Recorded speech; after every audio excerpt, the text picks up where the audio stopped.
হ্যাঁ কি হয়েছে বলো। আমি আজ 2 দিন মাথা ধুইছি, মাথা তেল নাই, তেল আইনা দাও, মাথা পুড়ে যাইতেছে। মাথা তেল নাই? না, সাকিব কই? সাকিব নদীর পাড়ে গেছে, ও আসুক। ও কখন আসবো?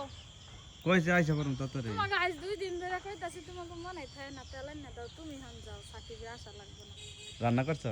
হ্যাঁ, রান্না করছি। কি রান্না করছো? আলু ভাজি করছি আর ডিম ভাজি করছি। আলু ভাজি করছো আর ডিম ভাজি করছো? হ্যাঁ, আর ডাউল আছে, এটা দিয়ে যাইবে। আর ডাউল আছে? সকালে ডাউল রান্না করছিলাম না, এত তাড়াতাড়ি রান্না শেষ? হ্যাঁ শুধু ভাজি করছি আর ডিম ভাজছি, এটা কি আর সময় লাগে? আচ্ছা যাও রাইছি তাই। আগে তেল আইনা দাও। যাও, আমি আসতেছি, যাও। কিসে আসতেছো? কই কিসে আসতেছো? যাও, আমি আসতেছি। তাড়াতাড়ি আগে তেল আইনা দাও, আমার মাথা পুড়ে যাইতেছে। আসো। আসতেছি, চলো। ওই যে ছেলে ডাকতেছে, থাকেন আপনারা। বাই, মানার তেল নিয়ে দিয়ে আসি। আগে আগে